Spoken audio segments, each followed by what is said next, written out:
Bonjour tout le monde et bienvenue sur Alpha pour une nouvelle vidéo du protocole BGP. Donc là on va parler du type des messages du protocole BGP. Alors donc on va passer par une introduction, on va voir les types de messages BGP.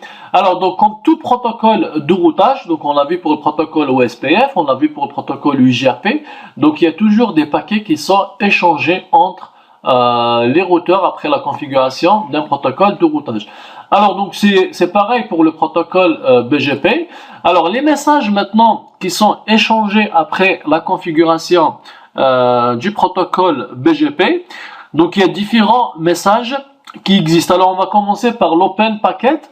L'Open Packet, donc c'est les paquets qui permettent de démarrer une relation de voisinage. C'est le premier message envoyé après une session TCP soit établie. Ça veut dire que si on a les deux routeurs, donc juste à l'établissement de la session TCP, donc juste après l'établissement de la session TCP, donc il y a le message Open Packet qui est envoyé à partir de l'un des deux routeurs. Donc il contient la valeur de la version du protocole BGP. Donc après on va voir qu'il y a plusieurs versions du protocole BGP. Il contient le routeur ID. Il contient surtout le numéro de la S et tout ce qui est timer. Donc l'idée ici c'est quoi? Donc là on s'envoie les Open Packets entre les deux routeurs. Donc il y a la version du protocole BGP. Donc il y a le routeur ID. Il y aura surtout le numéro de la S et tout ce qui est timer. Donc entre les routeurs. Alors timer.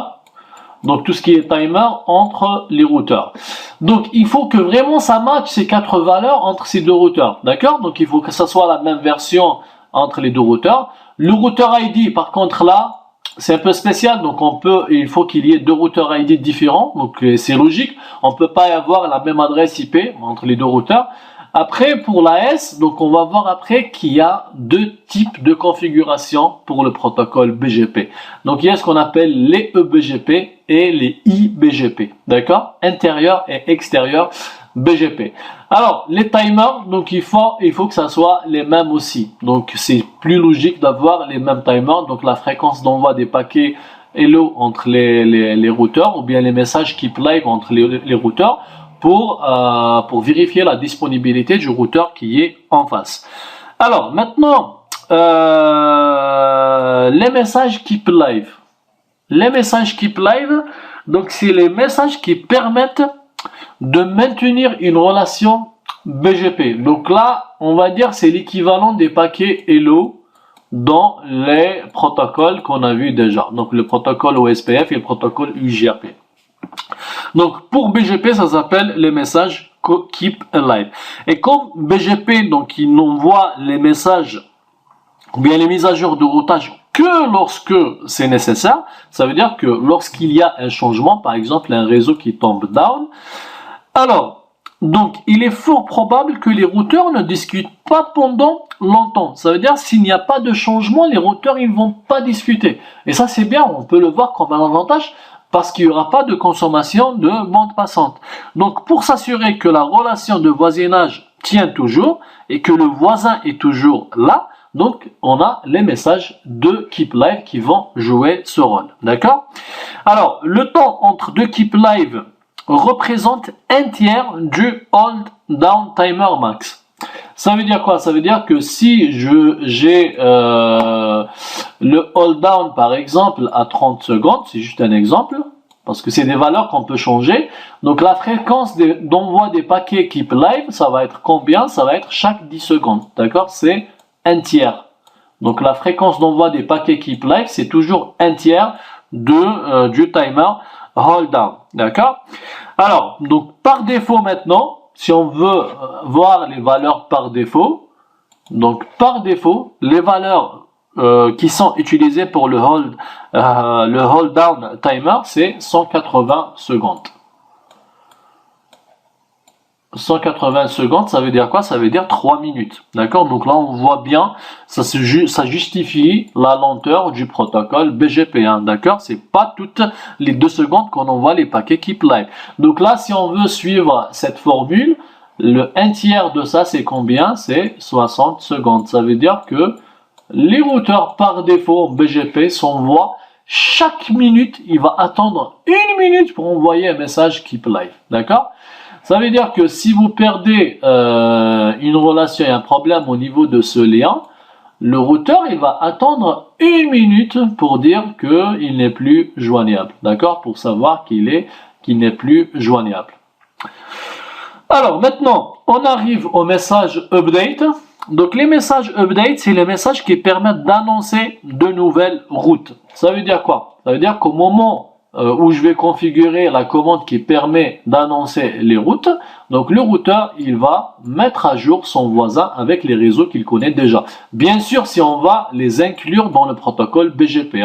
Donc là, c'est un petit peu différent côté fonctionnement. Donc on va voir après lorsqu'on va passer à la partie configuration. Première étape, c'est de configurer la relation de voisinage entre les deux routeurs. Et deuxième étape, c'est d'annoncer les réseaux qu'on souhaite annoncer. D'accord?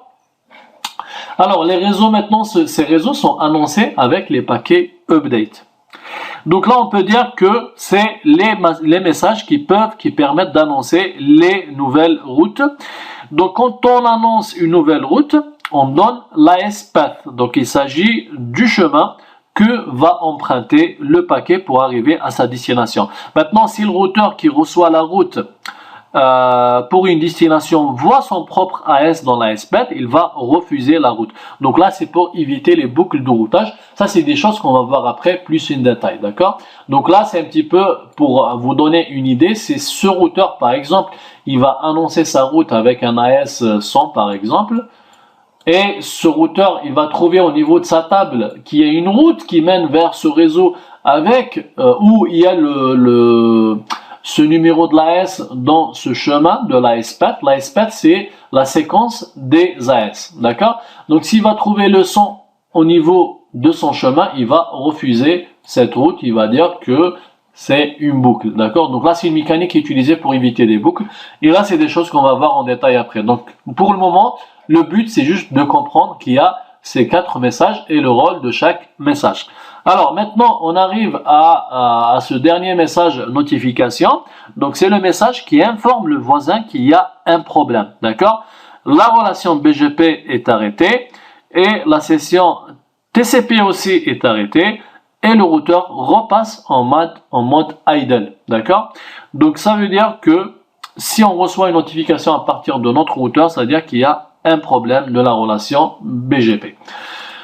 Voilà, donc on a vu les 4 types de messages qui sont échangés entre les routeurs. Donc les messages Open Packet, les messages Keep Live, les messages Update et les messages Notification. Alors tout ça, c'est après l'établissement de la session TCP. Donc il faut se rappeler toujours que ça commence par l'établissement d'une relation TCP. Donc ça, c'est des choses qu'on connaît bien, qu'on a déjà vu dans les 2 formations, ici ND1, ici ND2.